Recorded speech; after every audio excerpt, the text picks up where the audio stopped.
morning. I am the Reverend Lisa Bovee-Kemper. My pronouns are she and her. Challenged by our liberating faith, we discover deeper spiritual meaning, nurture loving community, cultivate courageous connections, and partner in the work of justice.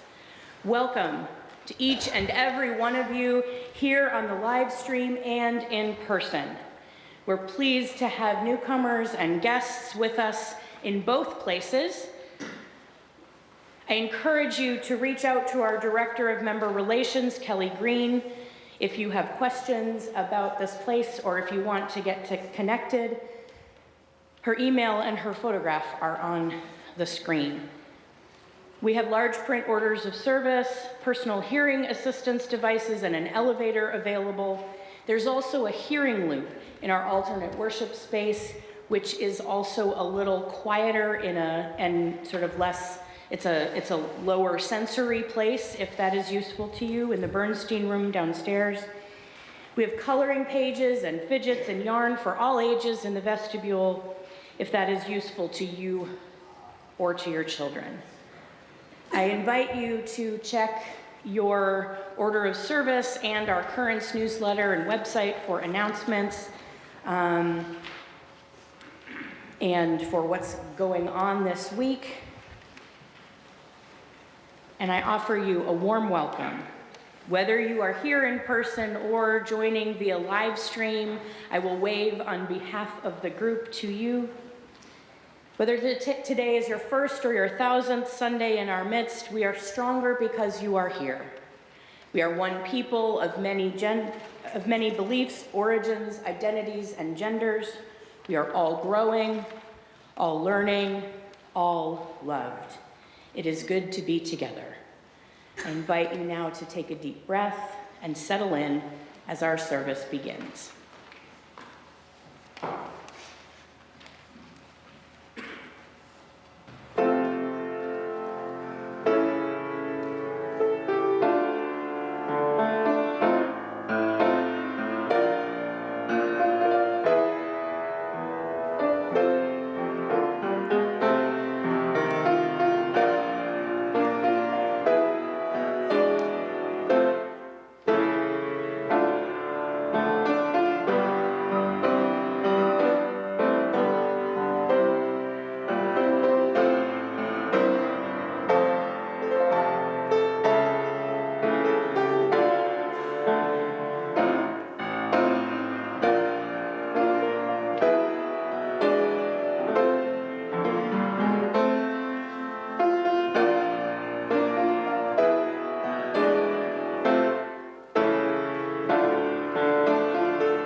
many of you noticed the little double meaning in the title of this service today? I asked the question in my mind, why do we celebrate this day every year? But then I realized that maybe celebrate isn't the right word. The title of this service is Martin Luther King Day Observed, right? Observed is what we put on the calendar when President's Day or whatever falls not exactly on George Washington's birthday or not exactly on the day that was originally designated because we make it on a Monday, whatever. So we write on the calendar, Martin Luther King Day Observed. But it made me think that it is our habit in UU congregations to celebrate this day, to observe this day, and if we only celebrate the past or observe what other people have done to move that arc of the universe, to carry forward, to bring civil rights into being, we are not engaging in the action that we have said as a congregation and as a Unitarian Universalist people that we are called to do. Because more than remembering the civil rights movement as history, and we are able as a predominantly white congregation to fall into that trap more easily than perhaps other places. But it matters that we make sure that we are carrying forward the action, the activism, the commitment to freedom and justice for all people that we celebrate that Martin Luther King Jr. and his contemporaries organized for. It matters that we also think critically about the issues of our day, that we apply our own values to the issues of our day, and that we join in the work of bending the arc of justice. You've heard that phrase before, I'm sure. The arc of the moral universe is long, but it bends toward justice. Barack Obama quoted it often, and when Dr. King said it, he was paraphrasing abolitionist, transcendentalist, and Unitarian Theodore Parker. The original text is from a sermon called Of Justice and the Conscience, and it goes like this. Look at the facts of the world, Parker said. You see a continual and progressive triumph of the right. I do not pretend to, and by that he is talking about what is right and good, not the right, the way we talk about it now. It's right with a small r. He says, I do not pretend to understand the moral universe. The arc is a long one. My eye reaches but little ways. I cannot calculate the curve and complete the figure by experience of sight. I can divine it by conscience. But from what I see, I am sure it bends toward justice. Like I said, we hear that paraphrased often. And I think it was Barack Obama that added the idea that that moral arc doesn't bend on its own, but that we must reach up and bend it, help to bend it ourselves. So that's what this day is about here in this place. Not just remembering, not just observing the past, not just honoring a respected prophet or prophets, which we will do, but telling the stories, singing the songs, and staying inspired so that we have the energy and the stamina to continue the work that is ours to continue. Come, let us worship together. I invite you to rise in body or spirit and join in singing our opening song, number 153 in the gray hymnal. The words will also be on your screen.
Good morning.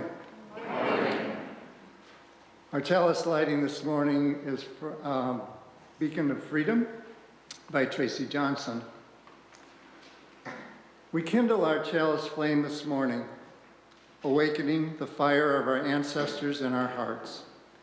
Beacon of freedom, held out to light the way. Light of reason, illuminating the path. Spark of courage, igniting our spirits. Aglow with hope for all we endeavor to do together. Holy flame of times past, brighten this present moment, that we may be the love that is our center and our foundation both. Blessed be.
Our first reading this morning is Don't Sleep Through the Revolution. This is from the 1966 Ware Lecture delivered at the Unitarian Universalist General Assembly by the Reverend Dr. Martin Luther King, Jr. I would like to use as a subject the church remaining awake during a great revolution.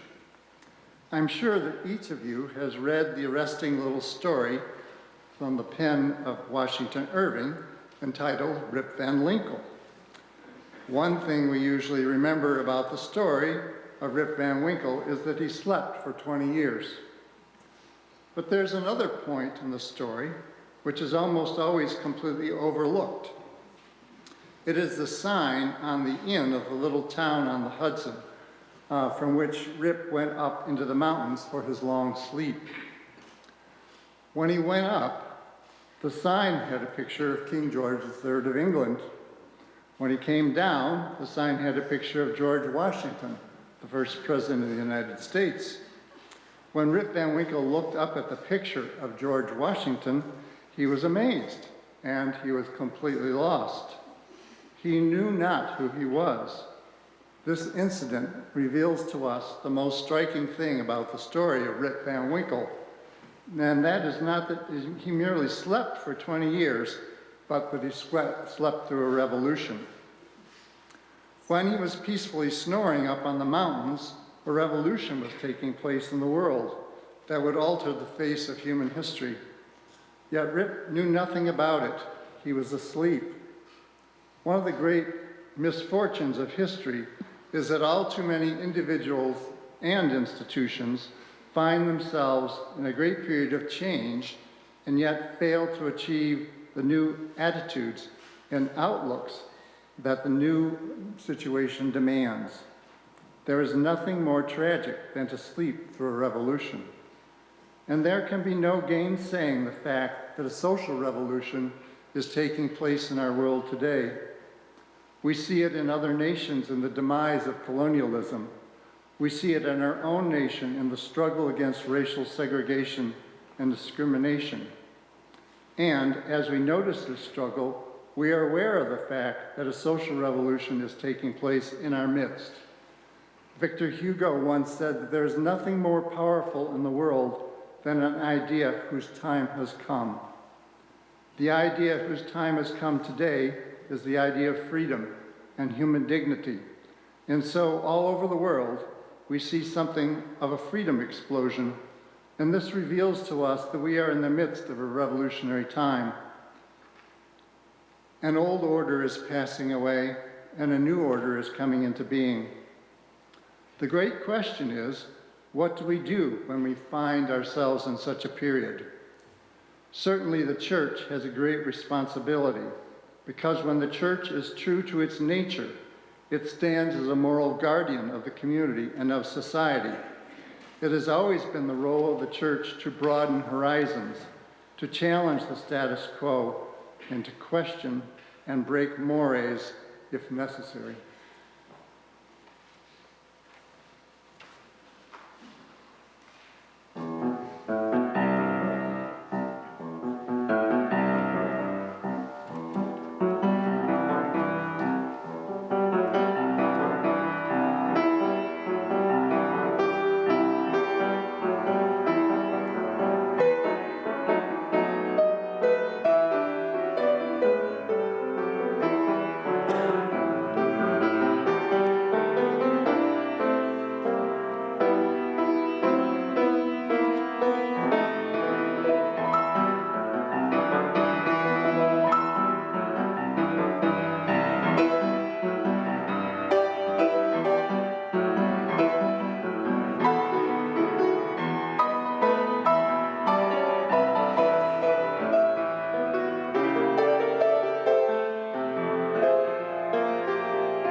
I hope that this reading is familiar to you. It is one of the grounding scriptures in my own life, and especially when it comes to making the world a better place. What can they do to you? Whatever they want. They can set you up, they can bust you, they can break your fingers, they can burn your brain with electricity, blur you with drugs till you can't walk, can't remember. They can take your child, wall up your lover. They can do anything you can't stop them from doing. How can you stop them? Alone, you can fight, you can refuse, you can take what revenge you can, but they roll over you. But two people fighting back to back can cut through a mob. A snake dancing file can break a cordon. An army can meet an army. Two people can keep each other sane, can give support, conviction, love, massage, hope, sex. Three people are a delegation, a committee, a wedge. With four, you can play bridge and start an organization. With six, you can rent a whole house, eat pie for dinner with no seconds, and hold a fundraising party. A dozen make a demonstration. 100 fill a hall. 1,000 have solidarity in your own newsletter. 10,000 power and your own paper. 100,000 your own media. 10 million your own country. It goes on one at a time. It starts when you care to act. It starts when you do it again and again and they said no. It starts when you say we and know who you mean. And each day you mean one more.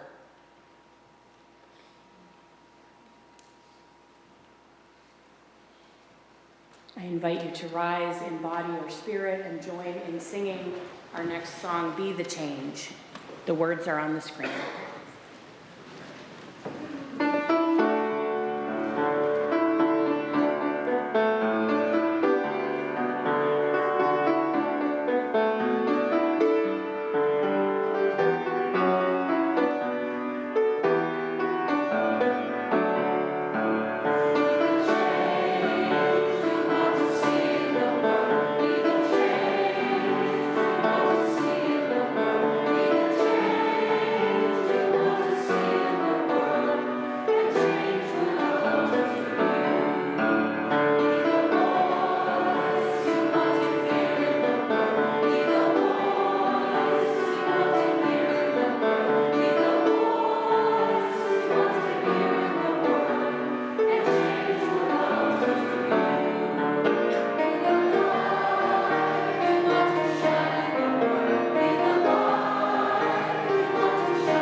Yesterday, in between the starts and stops of marching in the Martin Luther King Day parade here in downtown Charlotte, a few of us were chatting about our firsts.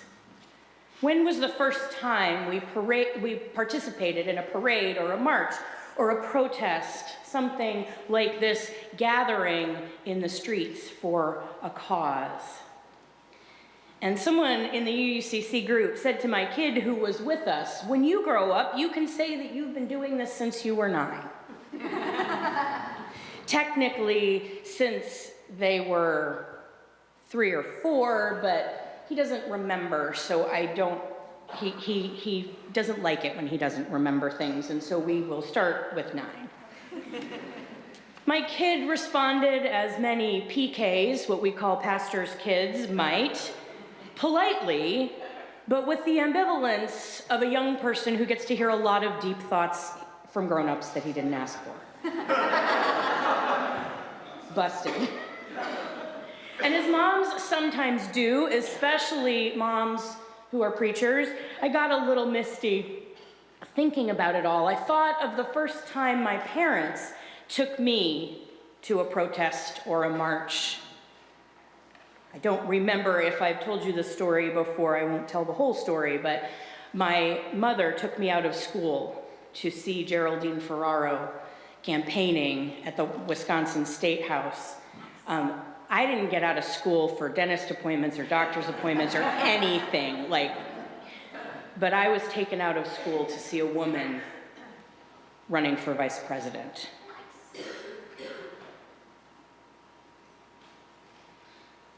I thought of all the first times my parents took me places, how important it was to me to be able to see people who looked like me represented in positions of influence and authority. I thought of all the people throughout my life who modeled courage, humility, and an ability to learn and grow even when things are difficult, complicated, and feel intractable.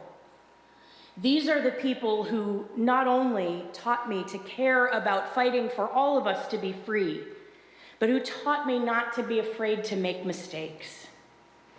The mentors, the martyrs, the people who taught me to show up and listen. But more importantly, to understand that my own life experience and interpretation of the world is neither the only one nor the objectively correct one. When I think about the experiences I'm trying to create for my own children, the many, many, many things I want them to learn, and how much we all as parents have to fight against what the world around us is teaching our children. I think about those people who taught me. And what gets me misty is the connections through time and space, the generations of people who have fought against the status quo, whether it be racism, misogyny, homophobia, ableism, or any of the other excuses to keep people divided and suffering. For many years, as a student of Unitarian Universalism, as an up-and-coming minister, as an ordained person serving in congregations, I knew about the Reverend James Reeb in the abstract. Jim Reeb was a Unitarian minister who was attacked and killed in Selma, Alabama in 1965. I believe, I'm 99% sure, that the person to the left of Dr. King, the white man to the left of Dr. King, is Jim Reeb in Selma the day before he died. He was attacked and killed in Selma, Alabama in 1965. He was, for me, an inspiring figure, but far away in the category of Dr. King or Susan B. Anthony or Marsha P. Johnson. All of those folks are spiritual and movement ancestors for me who taught me from afar. But when I moved to Asheville, I met the Reverend Clark Olson, who was with Jim and their colleague, the Reverend Orloff Miller, in Selma when they were attacked and Reeb was fatally struck with a club. The two young men in the top right photo, that's Orloff and Clark, and the picture there is me with Clark the day that he received the Distinguished Service Award from the Unitarian Universalist Association. Clark was a mentor to me and a dear friend. He and his wife, Anna, became honorary grandparents to my children. Over the 7 years I was in Asheville and the couple of years after that before he died on Martin Luther King Day. I witnessed him tell the story of those days in Selma more times than I can count. He told it to youth groups and school assemblies. He told it in sermons and print media, in small groups and large groups. He knew from that day in 1965, he viscerally knew that he could just as easily have been the one to die that day. And he spent the rest of his life, over half a century, telling the story so others could learn. Clark taught me that listening is almost always the best tool we have in this work. He taught me that sometimes we don't even know that what we're choosing to do requires courage. Sometimes when we follow our conscience, the wives of both Jim and Clark report that that the men said to their wives, "You know, I have to go," when Dr. King called for white clergy to come.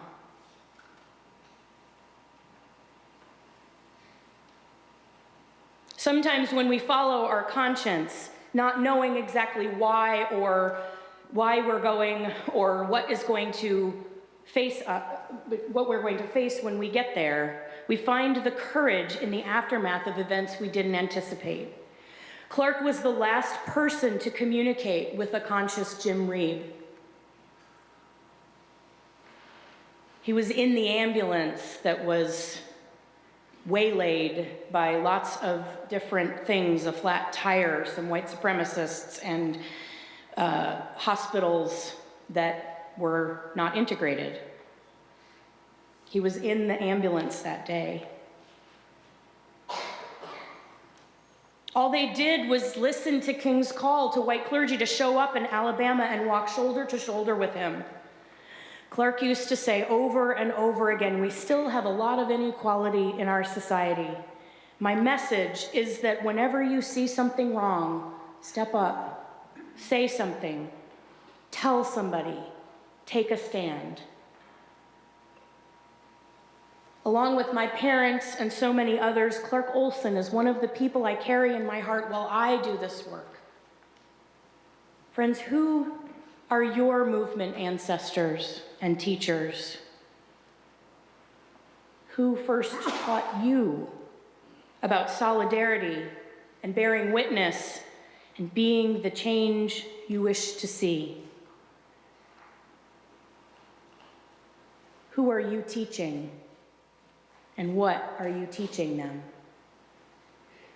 This next video is another one of the people that has influenced me greatly, this one from afar. You will hear Bayard Rustin speaking.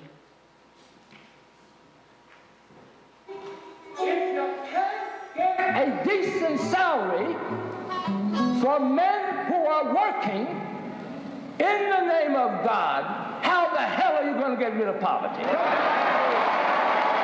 All over the country, people are telling me, you can't depend on the unions, they're anti-Negro, they won't stand with you.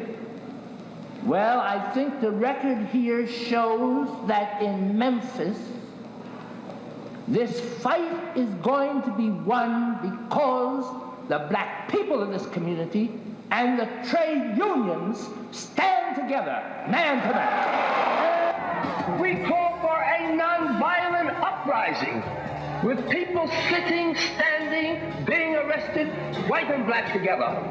Our power is in our ability to make things unworkable. The only weapon we have is our bodies, and we need to tuck them in places so wheels don't turn. Am I supposed to go back to Harlem and tell the people they have to wait until the Vietnam War is over before money can be got? No, I think we have to put up a political fight for it. I do not believe the war in Vietnam is more important than eradicating poverty, and I think history will reveal that. What I want to know is, with what politician will you agree in November if they don't get off their fannies and do something?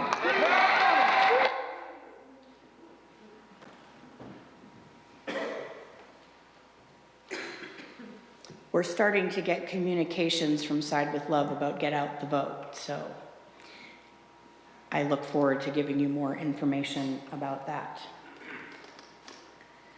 When I think of Bayard Rustin, how many of you have heard of Bayard Rustin? Awesome. I think of the words I just shared by Marge Piercy. It goes on one at a time. It starts when you care to act. It starts when you do it again and they said no. It starts when you say we and know who you mean, and each day you mean one more. Bayard Rustin was the man who orchestrated the March on Washington. He was a significant leader in the civil rights movement. He and Dr. King were close friends. He studied the principles of nonviolence and championed them within the movement. It has always boggled my mind that those folks in the civil rights movement organized that March on Washington in 6 to 8 weeks using the US mail, typewriters, and telephones.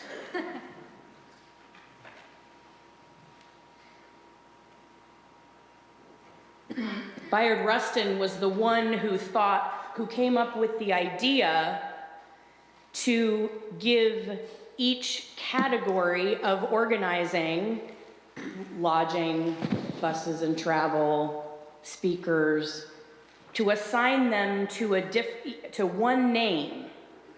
So, say John Smith. Anybody who called the headquarters and asked for John Smith, anybody who answered the phone knew that it was about travel and lodging, so they could answer the question without going to actually find John Smith. It's a brilliant idea, right? We have the whole internet at our disposal. Encrypted communications, and what do we use it for? Rustin studied the principles of nonviolence and championed them within the movement. Today, he is not as well known as he should be because he was kept in the background and targeted by folks within the movement and J. Edgar Hoover because he was gay. At the time, of course, homosexuality was a crime, and Rustin's identity was seen as a risk to the movement, a way for people to discount him and discredit the whole movement. And so there were people in the movement that worked to discredit him inside their own ranks, right? Because they were scared that if they didn't do it exactly the right way, that if they didn't stick up for what is right, their best organizer in many ways, their best organizer of that sort of thing, their mentor, their teacher, was barely seen. The story of Bayard Rustin gives us a window into the idea of intersectionality in practice.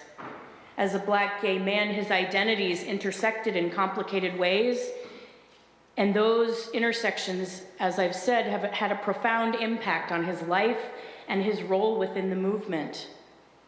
We can look at his story and find real harms that were done to him and to the movement as a whole in the name of unity, in the name of not being that much more complicated, and how his courage and unapologetic commitment to the freedom of all pushed the movement forward in profound ways. We can learn a lot from Bayard Rustin and from the ways that his life influenced our lives today.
Thank you.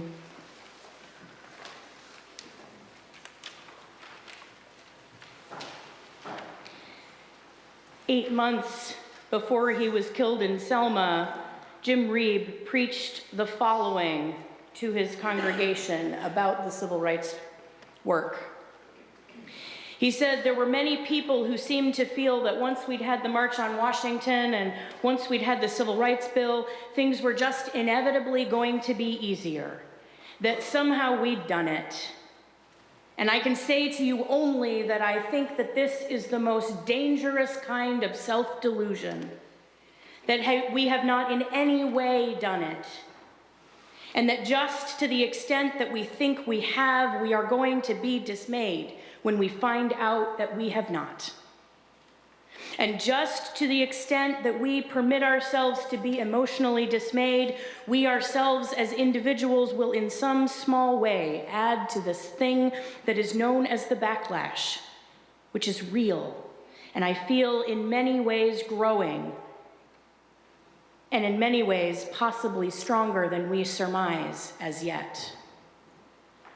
Those words, as so many said in that time and place, still deeply relevant with no editing today. Dr. King, as John shared in the reading, said to Unitarian Universalists in 1966, the great question is, what do we do when we find ourselves in such a period? Certainly, the church has a great responsibility because when the church is true to its nature, it stands as a moral guardian of the community and of society. It has always been the role of the church to broaden horizons, to challenge the status quo, and to question and break mores if necessary.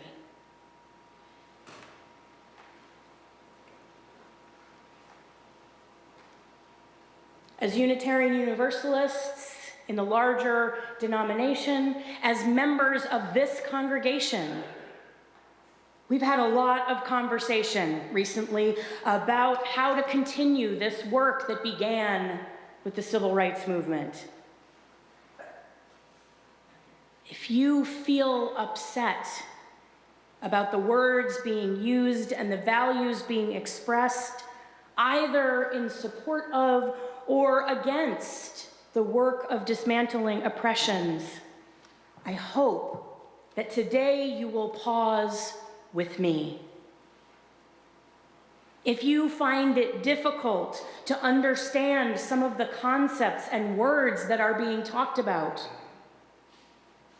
used in conversations, if you don't feel heard because of this, pause with me today.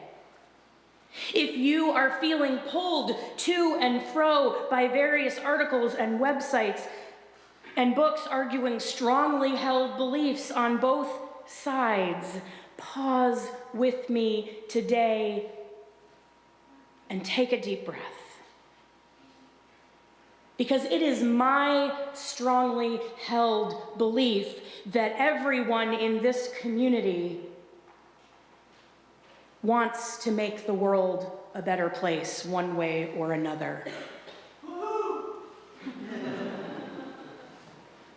We share a commitment to building communities that work toward a world in which all people are free, in which each day you know what you mean by we, and each day you say one more.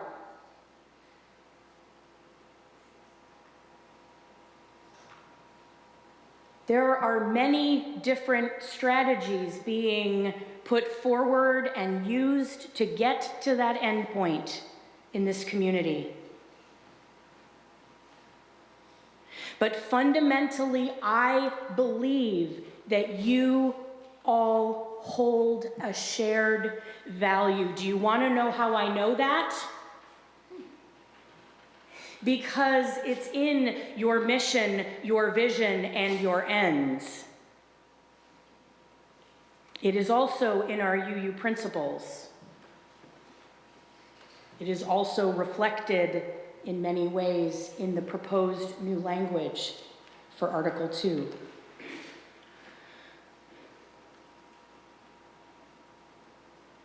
It is our work as Unitarian Universalists to work for justice, to organize for justice, equity, and compassion and human relations. That starts in our interpersonal relationships. We have a long history of being allies and accomplices to social reform movements, from abolition to women's suffrage to marriage equality to Black Lives Matter to immigration justice and more. At the same time, there were those in our midst who were A-OK with eugenics and other things that we would not have agreed with. Well, we would not agree with today. I can't say what we would have agreed with then. At the same time, we who hold one or more privileged identities have not always chosen well. We have joined voices, raised calling for patience and forbearance. We have found civility more important than justice. And this congregation, as I've said many times before, has made some very clear statements about who you are and the commitments that you have made. So today, I invite you to consider the following words and how they call you as individuals and as a group to participate in the work of moving the current iteration of this civil rights movement forward. Challenged by our liberating faith, liberating means that everybody gets free. We discover deeper spiritual meaning, nurture loving community, cultivate courageous connections. What Jim and Clark and Orloff did, they had a connection to the movement. They chose to courageously join the group and partner in the work of justice. They didn't go down there and tell King what they thought he should do. They showed up and they stood next to him.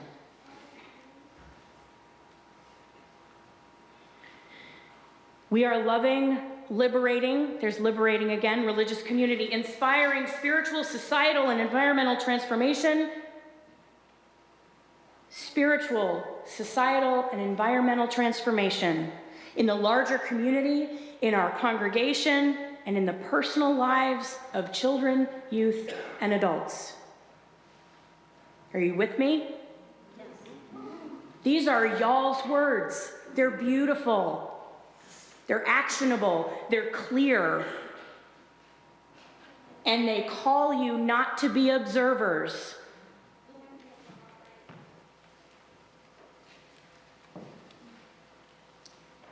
End statements 2, 3, and 4. Our policies, programming, and practice reflect an integrated understanding and experience of spiritual, societal, and environmental transformation.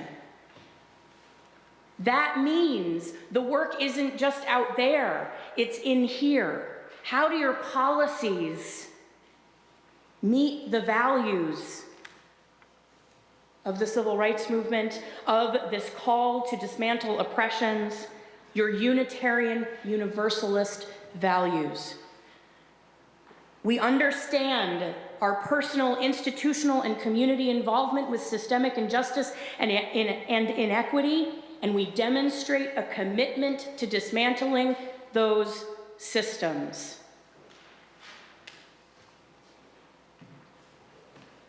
And finally, we have deep and meaningful connections with others in our community interested in working to end injustice and inequity. That is who you say you are together. And I want to be clear, it doesn't say how you're going to accomplish that. Y'all have a lot of different ideas about how you think that should be accomplished. and you're focusing on articles and things outside of this community to make your decisions about how you're going to live the values that you put forth. So what I am asking you to do today is focus in. I know that sounds like exactly the opposite of what this all says to do, right? Because what we're asking is to change the world around us, but we cannot change the world around us until we change our own hearts, until we are in listening and hearing relationships with one another. These values that you have set forth do not tell you how you're going to get there. So instead of making assumptions about what each other is looking to do, let's continue to communicate directly and in person as much as we possibly can, because the work for equal rights and creating a just world is neither simple nor straightforward. The fact that these words that we shared today are just as relevant as they were, I can't do the century math anymore. I saw a meme yesterday that said the people who were born in 2000 should be 13 or 14, right? Well, no, they're all done with graduate school. 60 years ago. Those words are just as relevant today. So we must continually engage in the process, starting in our own hearts and in our own sanctuary, of dismantling the systems that place profit over people, individualism over community, and comfort over justice. Today, as we remember the legacy of Dr. Martin Luther King, the sacrifices he and others made, and the world that he imagined, I invite you today to recommit to that work. Some of you were there. Recommit today to that work. Consider the values to which you have committed as a community. And let's start talking about how you will choose to move forward as a community. Who have you been, and who will you become together? Hope is my philosophy too. I believe in you. I believe in Unitarian Universalism, and I believe that you are going to continue to be amazing. How will you choose to move forward as a community? And who will you become together?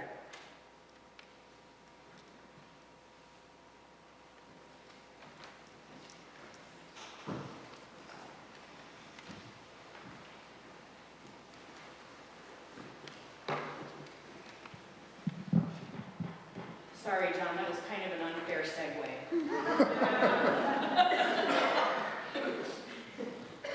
Well, actually, I think they're very connected, so I'll try to make that connection clear. Good morning again. I know that we're all recovering from Christmas, so it's clear that that's behind us. But that actually, there's a quote from the Christmas Carol, a Christmas Carol, that gets to the heart of my comments this morning on supporting the Unitarian Universalist community of Charlotte. So I'm borrowing the statement.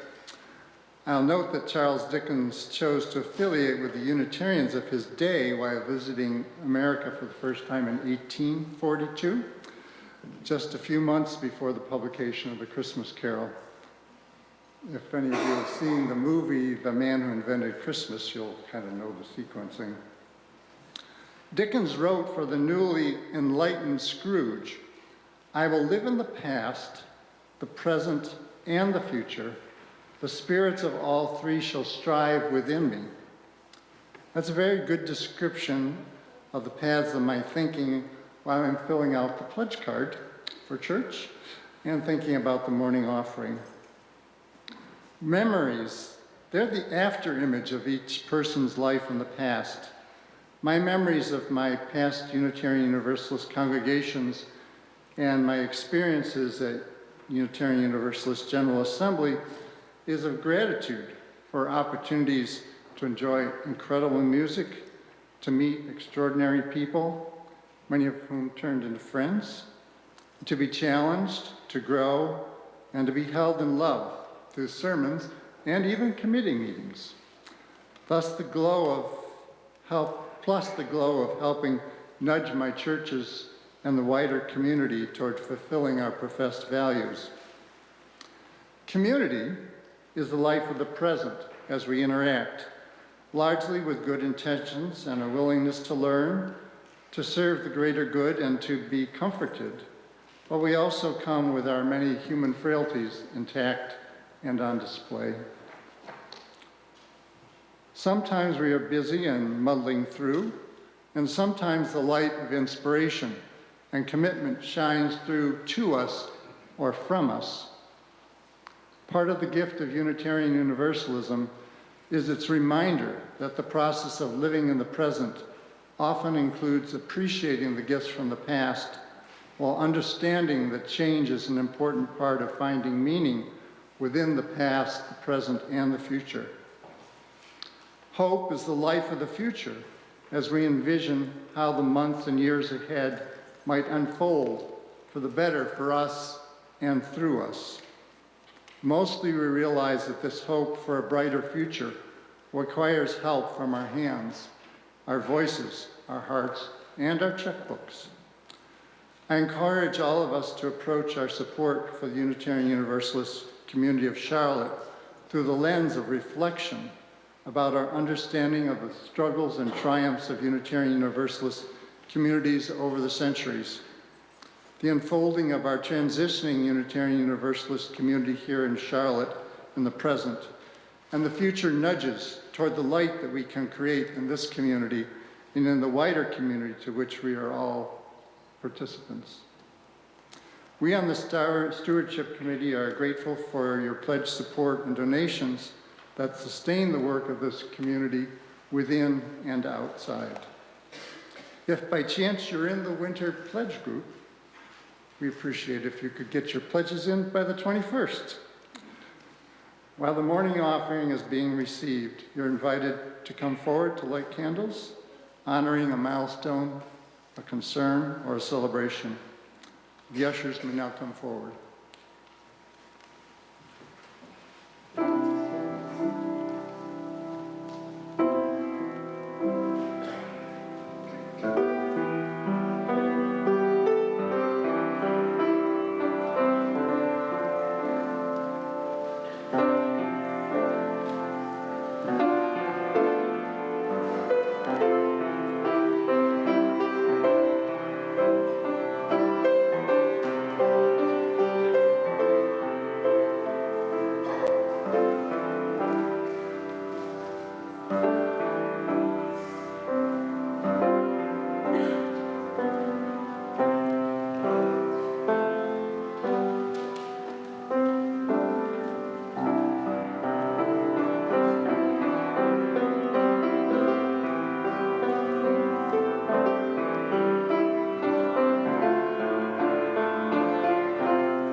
I invite you to join me in a time of contemplation or prayer, to breathe deeply, to be present to the spirit of life that is in us, and through us, and around us. Be present to those human connections that give us strength when we struggle, and celebrate with us when we are joyful. The gathered community hears and holds both difficulty and ease as we honor the experiences that make each of us who we are. We send our loving condolences and comfort to Priscilla Claiborne after the passing of her husband, James McIntyre. We hold in our thoughts Sheila Lay as she recovers from surgery, Sharon Baker as her broken wrist heals, and Larry Bennett, who is currently hospitalized. Now, please join me in a moment of silence as we honor all the candles lit, all the joys and sorrows shared, and those that remain in our hearts.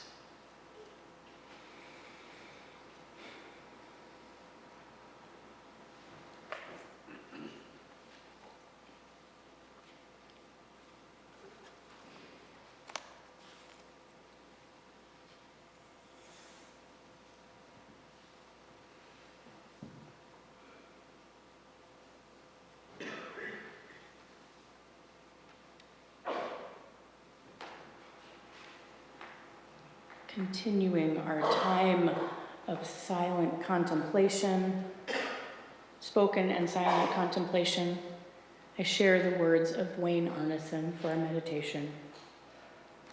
Spirit of life, we have come into each other's presence this day seeking a part of ourselves, knowing that we do not live alone, and knowing we cannot live fully if we are for ourselves alone. We gather in thanks for the life and ministry of Reverend Dr. Martin Luther King Jr., not because we wish to worship him as a saint, but because we wish to embody his dream as a possibility we make real. We gather with full knowledge of our shortcomings. Our lives set us many tasks, and often we are not equal to them. We fall short of our own expectations. We find we do not know enough. We are not always patient. We fall into anger. We cannot find the strength. We lack the vision. We wait in vain for wisdom.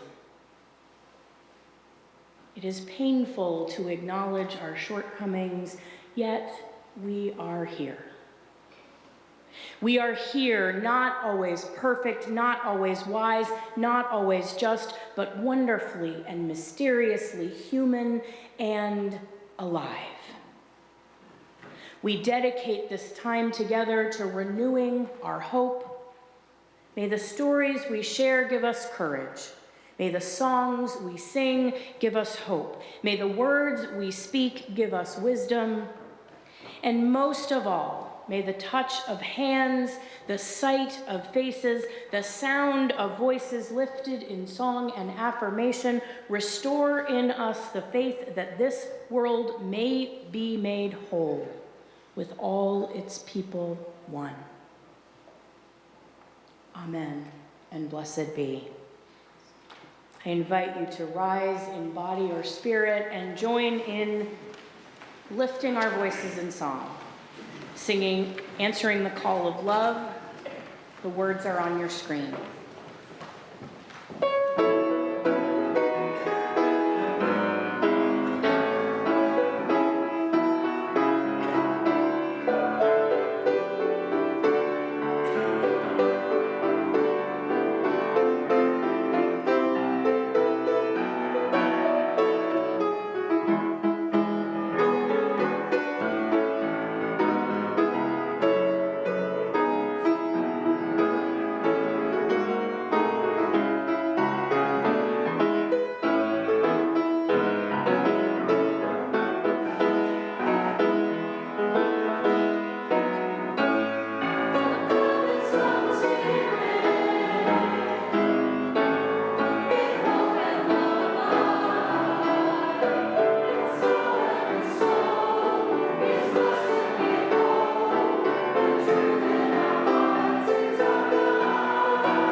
join me in the words for extinguishing the chalice, which are found on your screen.